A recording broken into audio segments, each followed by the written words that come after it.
Good evening. Good evening, everyone. And welcome to this week's edition of Sisters of Legacy. I'm going to run our intro and we'll be right back.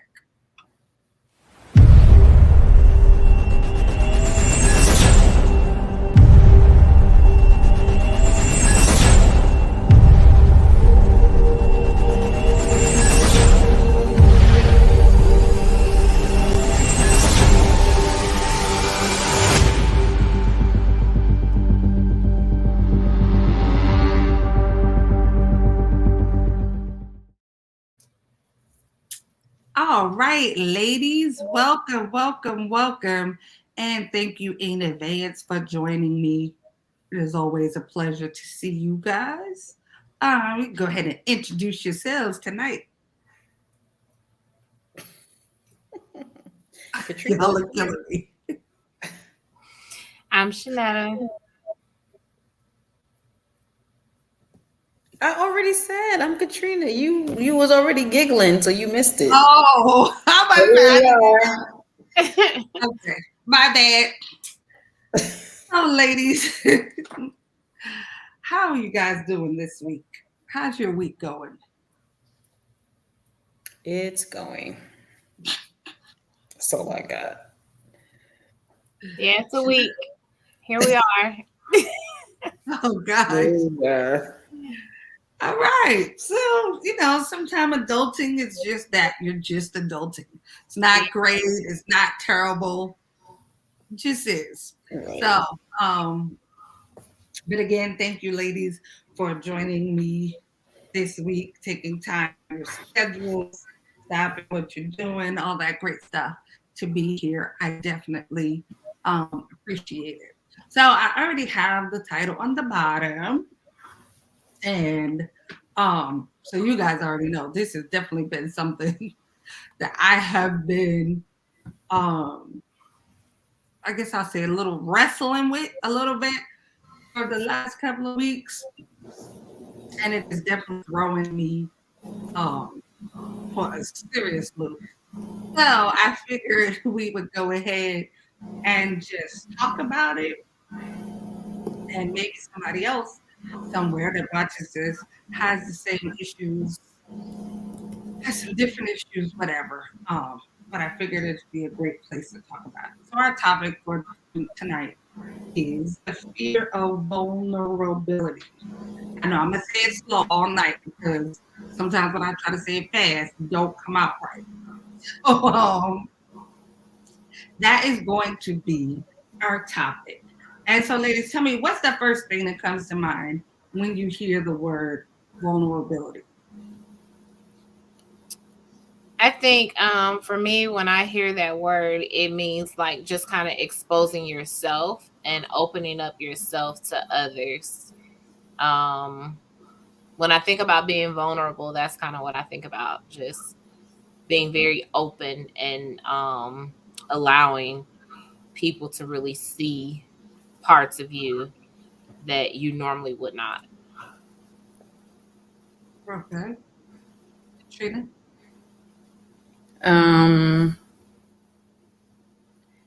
I think I think of times when I've overshared and I didn't like the feeling. Okay. But I've kind of told too much or something that I kind of wanted to not say, or you know what I mean, and that feeling of, you know, oh no, and now I gotta overthink the rest of the night type vulnerable, you know what I mean? Also, I think the other thing I think of is that um, I don't really have a consistent space, I think, at this point to be vulnerable. Yeah, because I kind of feel like I don't.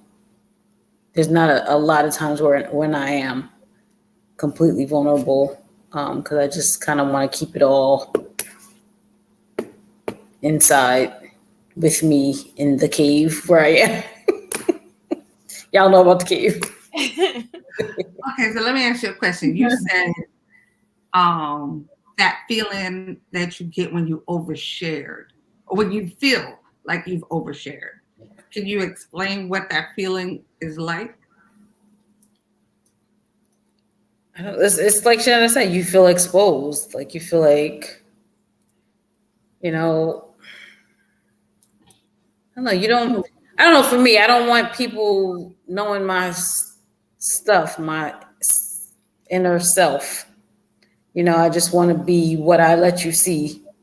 You know what I mean? I just want you to just see what I let you see. Um, and so if I overstep that and let you see more, then I feel like she said, it's that feeling of being exposed. And I don't like it. It's not even like it's a bad thing. Right. But if I'm not in control, or if I feel like I haven't purposely controlled what I let someone see, then I don't like that. I don't like that feeling. Okay. Yeah. And so is the person's response the response that you get to the overshare, because you're determining that it's an overshare. So that response that you get, does that contribute to that feeling, or do you just have the feeling even if the overshare is well received? It's definitely it's all on me. It is not so much. It really has little to do with the response. It has more to do with the fact that I know the limit that I want people to know or see. And if I go over that, then I feel like exposed. And it doesn't even matter what their response. It could have been a good response. But still, I'm like, nah.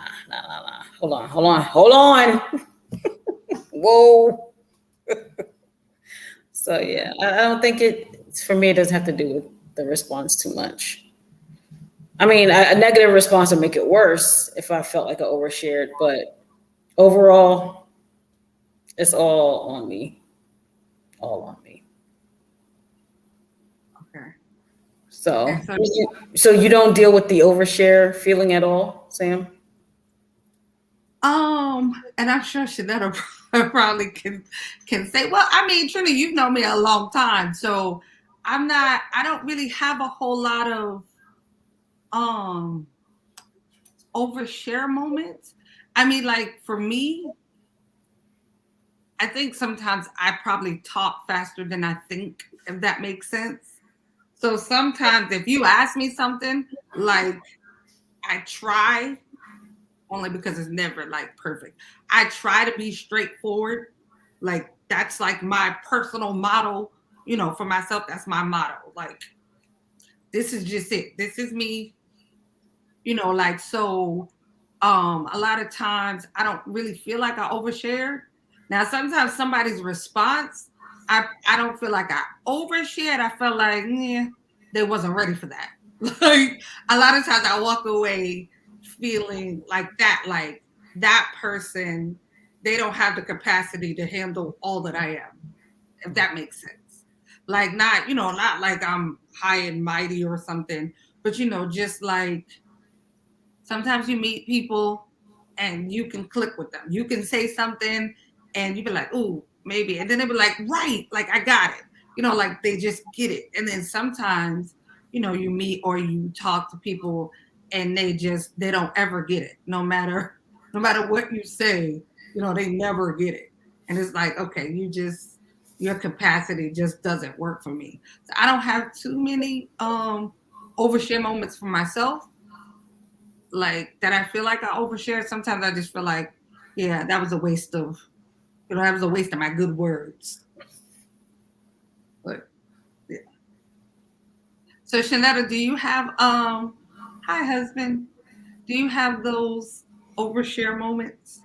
I definitely think I've experienced moments where I felt like I overshared. And I think for me, it usually is the reaction of someone. And I'm just like, just said too much. Okay, here we are. So it's like in that moment, you're either trying to clean it up, to kind of like respond to the reaction that you're getting, or you're just like, well, laid it all out there, on the table. So like, take it or leave it. It is as it is.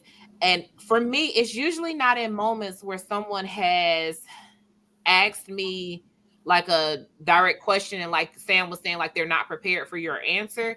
It's usually not that. It's usually in a moment where I'm just like, yeah, that probably wasn't for me to share with everyone. That was kind of like those things like you have thoughts in your head and sometimes they should stay there. um and it's kind of like that, and then it's like, darn, did I say that out loud? And that's usually how I clean it up. I'm usually like, did I say those thoughts out loud? Like that was supposed to be in my head only. Or my facial expression will do something and I'll be like, oh, did I make that face out loud? I'm sorry, and kind of like move forward from there. But usually like it's kind of like that's that moment. But I think even when it comes to like truly being vulnerable, I think that's when it really gets personal. And it's like you have moments where you didn't mean to cry in front of somebody. You just meant to say what you were going to say and kind of like keep it moving, and you didn't mean to cry. And now you're sitting here with, for me, Sam. Now you taking shots at me? Look at this. I know you wouldn't be like an all-out crier in front of like, somebody out in public. So like I've had moments, like I had a moment this year. I was super frustrated and my tears really probably had nothing to do with the situation. It probably more so had to do with I felt like 20 things were being thrown at me at one time and I didn't like it. And so like I went to express my I was at work and I went to express my dislike of a situation to my principal. And she's really cool. She was a really nice lady and everything. But the next thing I know, I'm sitting there in her office crying. And so now I'm like, I gotta apologize. So like I'm wiping my face and apologizing profusely because I'm like, what am I doing? And in my head, like I'm literally screaming at myself because I'm like, what are you doing? Like, are you seriously in this lady's office crying? And she probably thought I was a complete nut or a complete basket case. But nonetheless, she was very, she was very understanding. And it was just like me telling her that I didn't like a move that they were trying to make. And that's really all I went down there for, was to tell her I'm not satisfied with what this is supposed to look like. Because that's not, this is not what I want. And next thing I know, I'm crying. And I'm like, girl. So, of course, I beat myself up the rest of the day because I'm like, too much, too far. Them tears are supposed to be saved for the house. If you got emotions and feelings, you express that stuff at the house, not at them people's job. Like, they don't know you like that. So that was a lot for me. So that was one of my moments of being too vulnerable, I think, in front of other people. All right, so let me read the definition of vulnerability. It said the quality or state of being exposed to the possibility of being attacked or harmed, either physically or emotionally. So that is the definition of vulnerability. And I think, when you think about the definition and they use words like, attacked, like that in and of itself, constitutes some level of of fear. Like if that's, if that's what I perceive it to be, like it's going to be an attack, of course, I'm going to fear that. Like I'm going to fear, what your reaction is to me being vulnerable. Right. Yeah, that I don't know, that definition like does not help the word at all. So I think another fear with vulnerability is that people often equate it to weakness. Mm-hmm. Like they feel like it's one and the same. And I think like part of that is my issue with it. And not so much that I feel weak. And I know this is probably about to sound a little extra, but whatever. I don't want people, I feel like people are gonna think that I'm weak. You're not even saying that I'm weak, but like that I'm an easy win, like that I'm a pushover. Right. Like that's my biggest deal. Like if if I'm crying, like to somebody, you think, that makes me an easy target.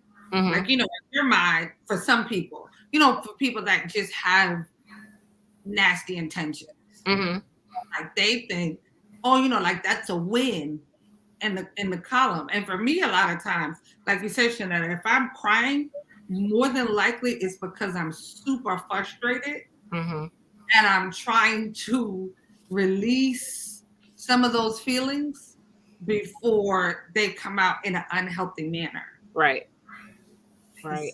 Have you ever seen the statement that says people think that you're crying because you're upset, but you're really crying because you're trying not to kill them? Right. And like that, you have those moments of just right. That has really like been my thing. Like, because I have, a unique relationship with my temper sometimes. Like, I'll feel like I'm going to cry because really I would just like to attack you. And, at this age, you can't really be attacking people. I mean, you can because you see it everywhere. But, like, I don't want that to be, the impression that I leave. And I don't want my kids to see, oh, when mommy get mad, she just, start throwing things, and acting like a nut. So, like, that always comes into play. Right. Like, yeah, I don't want you to think that. Go ahead. I think the definition kind of brought up like the feeling that makes you have the fear because you walk around with your guard up so that you're not vulnerable. And in that guard looks like so many different things in different situations. Of course, I'm single, so in these dating streets, my guard is way up. Yeah, way. Keep going. I don't even know if your hands can reach you. My guard is way up. So it's like everything I'm looking for reasons to just be like, nope, nope, nope. Psh, psh. I got like swords and I got, the Captain America shield going. And it's very hard to be vulnerable. I had this guy hit me up in my DMs. And I'm like, he seemed like he could be nice, but all I could think is catfish episodes that I have watched because I don't know you. I said, how'd you even find me? Like, how does this work? This is too random for me. I can't do this. And I blocked him because I'm like, I couldn't be vulnerable. I couldn't sit here and have a conversation with a man I don't know, never met. I don't know anything about you. All I'm thinking is catfish, those episodes where you finally beat them and then they get, chopped up in little pieces and they be looking for them. Like, no. And in the back of my mind, the other side of me is like, well, that could have been, the man. No. I said, the Lord is not going to send them to me like that because he know. Lord, no one be like, catfish episode, you're blocked. So it's like I couldn't even sit there and like he was asking me questions and I was just like, why are you asking me that? Why would you ask me that? What you trying to do? What you trying to, steal my identity? What you trying to do? You trying to find out where I live? What you gonna do? Like I couldn't even let my guard down at all because it's a stranger. Like I couldn't do it. It's like if I met him on like a site where everybody's there for the same reason, I probably would have talked to him or whatever. But just randomly, I don't know who you are. Like how does that even work on Facebook? How do you seem to catfish you? Okay, so I'm going to read something. I'm not even going to touch that. I'm just gonna read this, and I just want to say ahead of time, these are not my words. These are words that I did some Googling. I found other people words, other people excerpts. These are not my words. So it said, many individuals not wanting to appear weak spend their lives avoiding and protecting themselves from feeling vulnerable or being perceived as too emotional. That fear and discomfort becomes judgment and criticism. What do you think of that?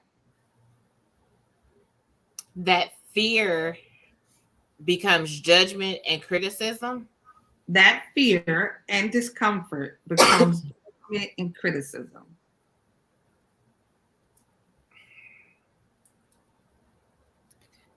I think that one is a little, yeah, it takes a little bit of thinking to process that one.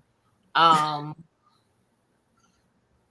I think so, because there's a lot to be said for protecting yourself, especially in this day and age. Like, I mean, there's a lot of things. People are. You always got to be looking out. You always got to be watching your back. You always got to be making sure somebody's not trying to scam you or take advantage of you and all this other stuff. So being vulnerable is all about, for me, is the person or the people in your life that you know for sure have proven themselves that you can be vulnerable with. Like, you just can't be vulnerable with anybody. It has to be a certain small circle of people that you can Yeah. get to the place where A you trust can, factor.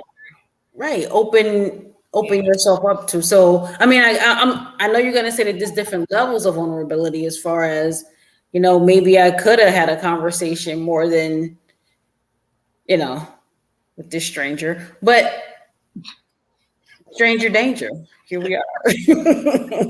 No, I was gonna say, but do you think that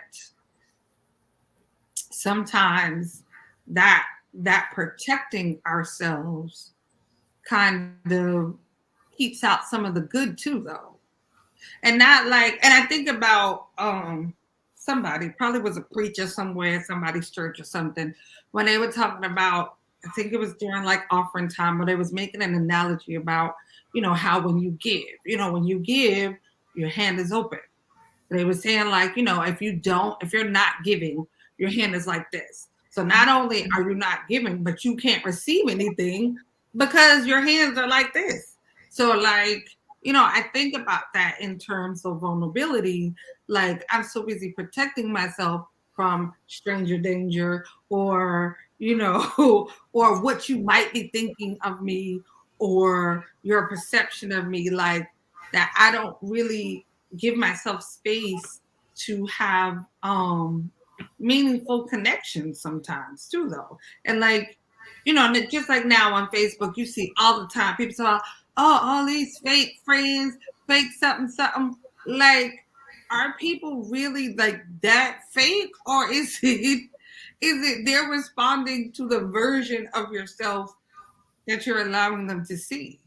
They say what real recognize real. So if you're fake when you're talking to me, because you're trying to hide all that you are, like, how does that translate?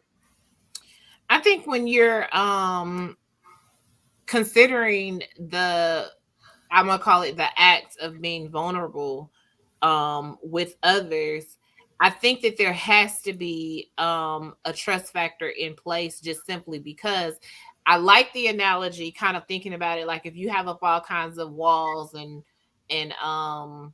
shields, and that you can't right, so that you may be missing out or not receiving a connection with someone that could potentially be a help to your life or be a positive, um, factor in your life. I do like that analogy when I think about, oh, I need to open myself up more, expose myself a little bit more, and be more accessible to others. But I think that you have to do that with limitations, just to ensure that you do still keep a certain level of protection up to yourself, because when you go kind of exposing yourself to everyone in the world, I think that there are people who do intend to use things against us and do intend to abuse the access that they've had in our lives. And it's unfortunate that many of us have had those experiences, and that's what causes us not to be vulnerable with others, because we've had an experience where we've been vulnerable. Someone took what was going on with us, used it against us, and now you hurt me. So I'm not going to ever let that happen to me again. So therefore, this is the way I move about, in this world now, where I'm the type of person, and I've been like this for a very long time. If I meet you, I initially do not trust you. It doesn't matter. Like, you didn't have to do anything. You didn't have to like nothing. Like, I met you. I do not trust you. You must now, if you plan to enter into and I know Anthony's probably going to put up a comment, my inner circle, you're going to have to earn your rights in there. And then I'm an open book. I'm going to be like, once you're in, I'm an open book. But honestly, like, I can meet a person and initially I'm not the type of person that's like, oh, I love everybody, but I'm not the type of person that's like, oh, everybody come over here in my circle, be a part of, you're welcome and you're welcome and you're welcome, until they hurt me. Like, no, initially I'm looking at you like, who are you? Why are you here? What do you want? What'd you come to do? What'd you come to, let me figure you out. And then once I figure you out, then I'm like, oh, I like them. Ooh, I don't know about this one still. I need a little bit more time. But that has everything to do with me being vulnerable. Like, I'm a watcher first. I'm going to watch you. I'm going to see how you move. I am going to kind of peep out everything that you're doing. And if you move one time that looks a little bit shady to me, you are definitely dropped into the little shady person box, and I'm going to keep watching you. So it doesn't take much, because I'm already moving about with a question mark over everybody's head. So I don't know. And that is literally the way I operate. Like, if somebody is too nice to me, I'm wondering what you're being too nice for. Like, why are you all up in my face? Why do you want to be so nice to me? What do you want? Because I'm trying to figure you out before I give you access and like open up to you. So I don't know. I absolutely questioned my friendship with you, Sam, before like we made it. Like, I was just like, okay, come on a show. All right. Okay, let me figure these people out. Oh, they want us to go on a trip with them? And literally, I promise you, before that very first couple trip we took, I was like, we going to Tennessee in a cabin? Them people gonna kill us. And that's just like, oh my God. First of all, but it took me a while to get used to. So by the time we actually got to the trip, I was like, oh, they pretty cool. I like this. Thank you, Dr. Rollins. Thank you. See this? This is ridiculous. I was like, they don't kill me and chop my body up into 1,000 pieces and put me in a Ziploc bag. See, you know about the bag. First of all, so I get it. It is, when you meet people, sometimes it can be, especially, depending on how fresh you are off of something that was distasteful. So, like, if you've had some recent distasteful experiences, yes, you are going to tend to be a little guarded. Like, honestly, and I think I've said this before, like, I got into this whole couples thing, like, because I was trying to fix my relationship with my husband. Like, that's the only reason I even stepped into this, because, well, Trina, I'm not, like, I've been around people, but like, even the people we grew up with, there's only, besides Katrina, maybe, well, yeah, definitely now, one person that can say, like, I can pick up the phone and call him right now, and I'll cry, I'll yell, whatever, and we could talk for hours. But like, I hadn't had a lot of so-called like close relationships. But in the, the quest to try to mend things and work things out, in my home for my family and with my children, we embarked upon the couples thing. And I promise, even when everybody's like, oh yeah, Trip, I was saying to him, like, I don't like people like that. Now you want me to be in the house with these people? Like, this is a lot. And the whole time, I'm like, babe, look, I love you and all. And I know I said I was the whole time, like I'm planning it. And because, it was unfamiliar territory. Like it definitely was uncharted territory. And I wasn't really worried about anybody chopping me up in little pieces, but I was more worried about, like, in the house for a weekend, that's a lot. Like, I can't pretend to be something I'm not. Like, it's easy, we interact, we go to dinner, I can smile through a dinner, and bite my tongue a little bit, but I'm thinking in a house for a weekend, like, they're gonna get Sam raw and unfiltered, and that like for me, the part was, oh gosh, after this trip, these people are not gonna talk to me. Like, they're not gonna talk to me, when they see me at church, this is gonna go like so bad. And it is a process. And like, even like I was praying, like, Lord, you're gonna have to help me. And I know, like, you're probably like, oh, God didn't say that. But like for me, you hear things the way that you can receive it. Mm-hmm. And like, so for me, it was like, stop acting like a porcupine and expecting people to hug you. And I was like, okay, wait, porcupine. Like, it took a minute for it to settle in, but I realized that, in essence, I really was like, I was protecting myself, right? Being brash and abrasive. And then at the same time, I'm kind of wondering, why people only get so close. Oh, they acting funny. And it's like, well, were they really acting funny, or were you acting funny? Like, so I think with vulnerability, sometimes, it can be a two-edged sword. Because if you are so protective and so encompassing, like, what are they supposed to do? Like, vault over your walls, to get in there? Like, how do people actually make that connection? So, like, I know you just said it. They need to bolt over the walls. Like, you need to figure it out. You want to connect with me, you're gonna have to figure it out. Jump. Now, I know you were saying like there were levels of vulnerability, and I think that should be like a common or constant point of reflection for us. Like, I think sometimes, nobody can check you like you check you. So sometimes, you kind of have to look at everything that you're putting out versus the things that you say you want. No? Yes? Are y'all frozen? Everything. No, I would agree. You do have to look at yourself and look at what you're putting out. I think that when there's a graduated leveling to things. Like, I can let you in so far, and then we'll see how this goes.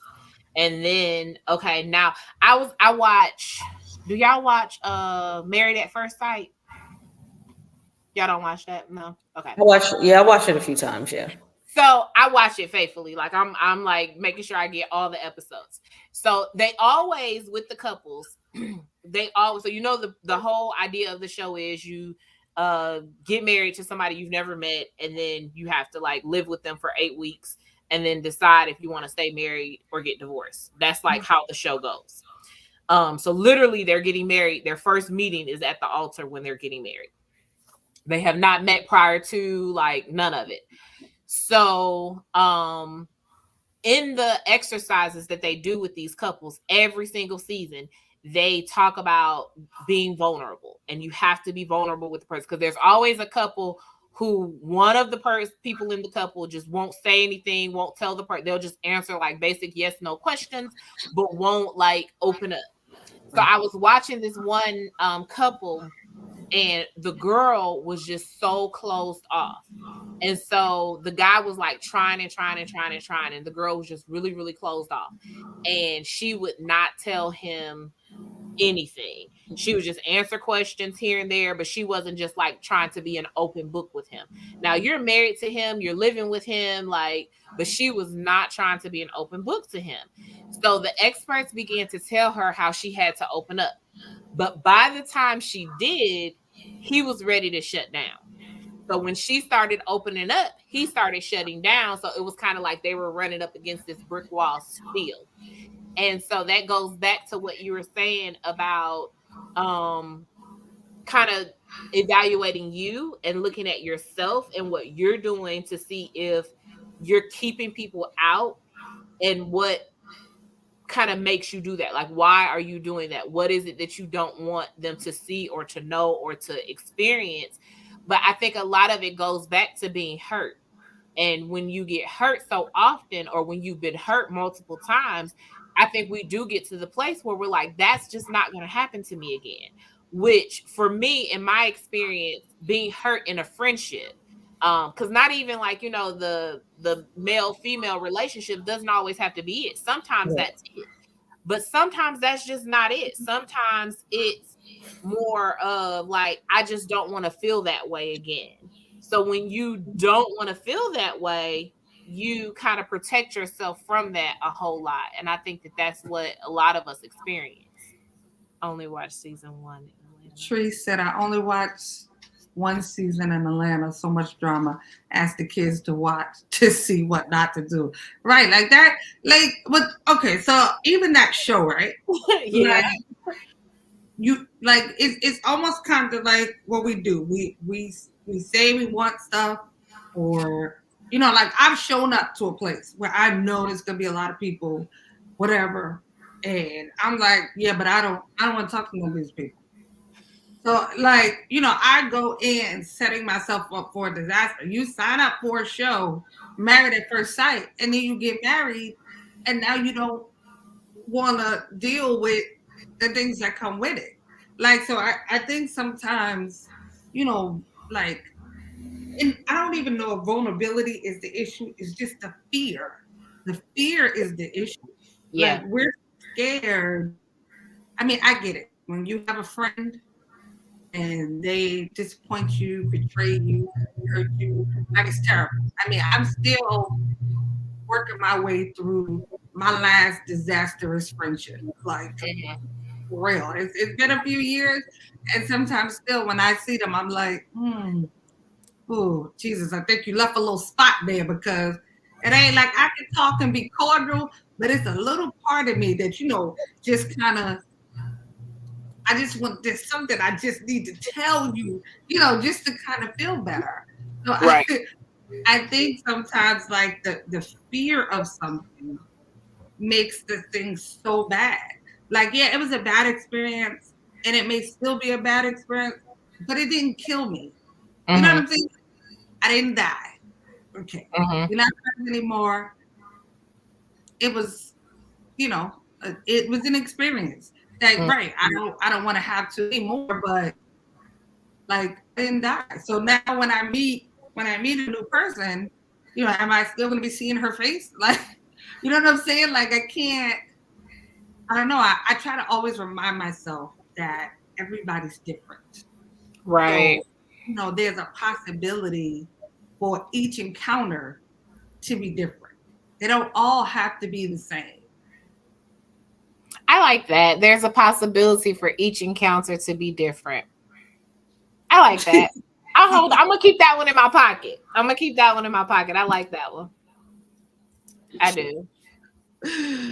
Trina. I mean, that's true, especially when it comes to like, you know, just thinking about the possibility of connections and friendships and that type of thing.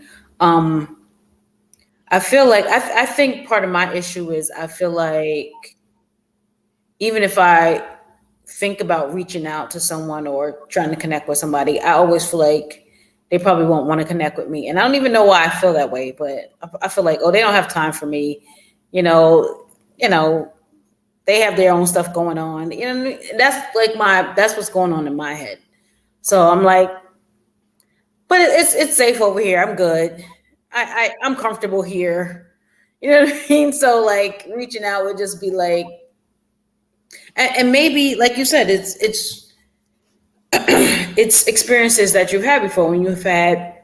I think part of it for me is the majority of my friends are married, and so they have their things going on, and I kind of feel like I don't fit in with my friend group because they have different things going on. So sometimes like there'll be things that I want to do, and I won't even ask them because I'm like, that's something they would want to do with their husband. Why am I going to ask them to do it with me? Like that sounds silly to me. And so then even if I find out later, oh, I would have did that with you, it's too like I won't reach out because I'm feeling like that's a couple thing, you know. I don't know.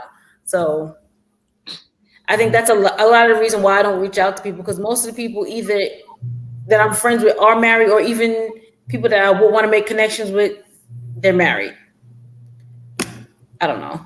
It's just and it's a different set of things for single people and married people. So I mean that is a good point. Like, so Father's Day was coming up, right? And I was trying to figure out what I was gonna do. So I was gonna ask like some of the couples, like, what are y'all doing for Father's Day? But then I'd be like, I think I bother these people too much. Like, you know, Father's Day is like in my head, I'm like, Father's Day is a personal thing. I don't want to try to, you know, infringe on nobody's day. I'm just gonna, you know, do whatever with Anthony and the kids, and I'm not gonna worry about it. That's what I tell myself. I picked up the phone a couple of times, try to text him, then I'll put it back down. Like, no, you don't bother people on, you know, those kind of holidays. Mm-hmm. Lo and behold, like the next day, I get a text from somebody like, "Hey, what are y'all doing for Father's Day? Because we doing this. You want to do it?" What I said, I was like, "Oh shoot, yeah!" Like, and you know, and it was like me just being so afraid of what somebody else's response was gonna be. You know, that I didn't reach out. Like in my mind, I was convinced that, you know, I would be infringing on somebody else's something, and you know, it worked out. So I think sometimes the fear is worse than, even if I would have reached out and everybody been like, no, it wasn't like I was going to cancel Father's Day. You know what I'm saying? Like I still would have just done something. And I think it's the same thing, you know, like with people, like even if you reach out and they're like, oh yeah, me and my husband are going to do that. I mean, it's not really, well, no, it might stop you from doing it. You might not do it by yourself.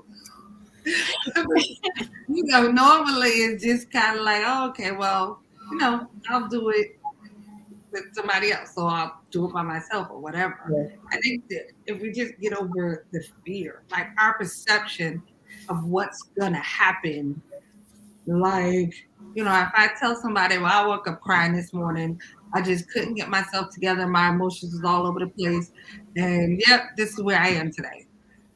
Even if they look at you like, oh, okay, I'm gonna go the other way. So what? Like, you know what I'm saying?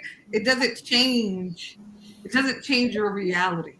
Right. And I think, you know, like that's the part that we need to focus on. Like, because even for me, you know, like I said, me and not even being vulnerable is a part for me. It's just my emotions have kind of been all over the place, and I feel unsteady. Mm-hmm. Like, I mean, not like I'm a burn nothing down or kill nobody like that, but just like, you know, it's been like a little bit roller coastery for me. And so like, it's making me feel vulnerable because I feel like at any moment, I don't know if I'm going to cry. I don't know if I'm going to snap at somebody, you know, or start laughing hysterically. Like, I can't really gauge what's going to come out. And so like, I've been, you know, the vulnerability of not feeling like in control of my emotions has been definitely making me kind of like, okay, I'm just gonna stay home today. Like, let's just stay in the house. You know, we don't have to be around too many people because like I don't never know what's coming out. And I guess, you know, some of it is an age thing. You know, I'm you know, reaching for that milestone. Maybe that's part of it that's making me feel so uneasy. But like that is like has been my struggle lately. Like trying to feel, like I'm on steady ground emotionally. Lean And into the emotions. Just lean into the emotions and let it be what it's gonna be. Just lean into it. We talked about yeah, it. Just lean into it. right. We Feel did all talk the about it. things. But I don't know because like I said, leaning into it 1 minute, I'll be crying, and next minute I'll be yelling at Anthony, and then before it's over, I'll be laughing hysterically, and he might take the kids and leave because it's a lot all at once. You gotta pick a struggle, pick a struggle.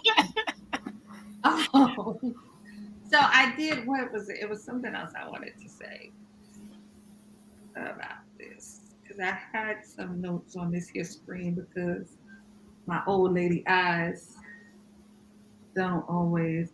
They were saying there's 4 stages or four. What is it? Four something. I can't even find it on the screen. Um.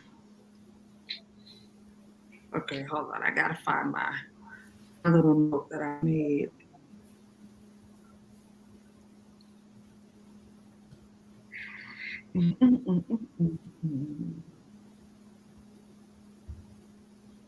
I'm sorry. Y'all can just say something. I was trying to find my little note, but I probably should come on the screen with my glasses on so that I can read my notes, and then I wouldn't have so many issues finding what I put down. Okay, it was saying there are 4 types of vulnerability, like 4 major types. It said physical, social, economic, and environmental. Hmm. I'm guessing like maybe the emotional part will kind of fall under the social. Social, yeah. Yeah. And socially, listen, vulnerability and being social is, I think, is definitely something that goes hand in hand. And I think especially since coming off COVID, for a lot of people, I'm sure that is something they have had to or may still be struggling to unpack. Because Mhm. if you were the type of person, 'cause, I'm okay if I'm okay if I don't go anywhere all week. I'm okay. Like I can do a staycation and be perfectly happy. Yeah. It doesn't bother me. But like my husband, Anthony, he gets cabin fever. After Mhm. like a day, he's got to go somewhere, talk to somebody, do something. Mhm. Um, so socially for him, like with the pandemic and stuff, I think it was a little harder in the beginning anyway, before we started all the online stuff. I think it was a little harder for him to adjust. But for me, I was just like, oh, I ain't got nowhere to be. Nobody don't, nobody not coming over here. I can't go, nobody can't call me I was kind of okay with that. So like now, coming back out the house and trying to, get into the whole social thing, for me sometimes I'm still like, "Hmm, is there gonna be people? Like how much peopling do I want to do today?" Right, Right. right. Yeah, that's for me socially, that's the kicker for me. Because after a while I get tired. I just get tired of the people. Get tired of like the expectations in the room. Like you Right. expect me to sound a certain way, you expect me to say certain things, or you expect me to have on the same color as everybody else. It's Sunday. just not really my thing. Not So, what do you think economic and environmental vulnerability is? so that's what I was supposed to. So I'm thinking. because I can't find my Because now I want to page. kind of Google and look and see what it could possibly be. Well, I mean, I would think so, and this is just thinking because I really can't read this fast enough because the words are too small. But just economically, being vulnerable, I think that mean like probably people that whole maybe living paycheck to paycheck, Okay. because if something happens, if something goes wrong, you know, your whole financial life has come to a screeching halt. Like if you get fired on a Monday and you don't, that's your last check on Friday, it just puts you in a dangerous spot. That's what I would think. Um, Mm-hmm. and then I'm not sure because Environmentalists like the deforestation, right, wildland fires, loss of biodiversity, land, water, air pollution, climate change. Okay. Could it Okay. yeah, also be your neighborhood? I was just about to say, right, Dangers your in your neighborhood, neighborhood, like your community, right where you yeah, live. If there's a lot of violence, like you're vulnerable Yeah. Yeah. that way. Okay. so. Okay. And we all, like physically, they were saying like, physically women and children are vulnerable. Um, since women are the weaker vessel and all Right. of that. um, so that was the four major types that they listed. Oh, and older people. I'm sorry, it was women, children, older people, and people with disabilities. Right. Those are like the most vulnerable people anyway, per the googling that I did. Right. Like I said, I know vulnerability is probably scary. It is scary in a lot of ways. But I think what does they say, fear is false evidence appearing real. Yeah. And although it feels very real, sometimes we psych ourselves up to be more scared than we need to be. Yeah. I agree. Or sometimes we make the pain like, most people don't like needles. You go to the doctor, like, oh, you gotta get a shot. As soon as you see the needle, you hurting. They ain't even got close to you. You already feel it. It's stabbing you.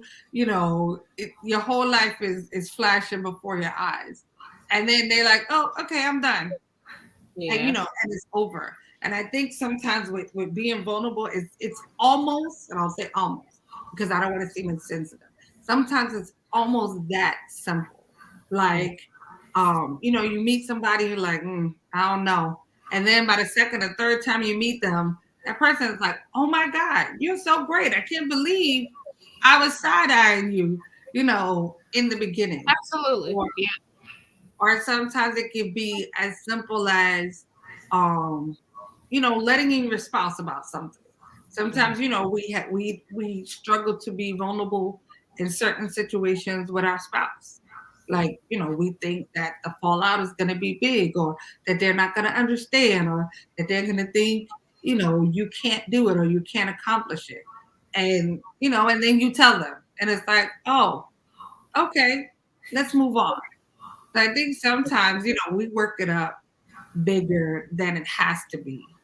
Um, and it's important for me. I think the combat to vulnerability is just authentic.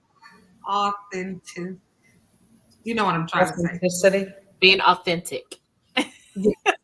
Being authentic, because I couldn't get it out, and I sound like I was about to ruin that word. Is being authentic. That's what I think. Like if I'm just me all the time, if I strive um to be the best part of who I think I am, Mhm. then that cuts down on the vulnerability. Like I don't have to be less. I don't want to be less to be around you. I don't want to have to be more to be around you. I just Right. want to be me. Right.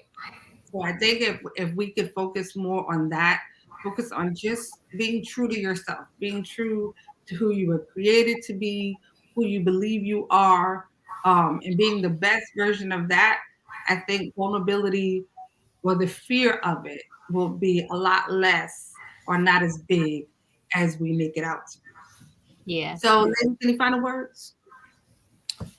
I think this was a good talk. All right. So we are on every Thursday at 8 p.m. We thank you guys for your time. Thank you for joining us. Ladies, of course, thank you for giving up your Thursday nights. I greatly appreciate it. And we will be back next week with another topic. So until then, be safe. Thank you for watching The Sisters of Legacy.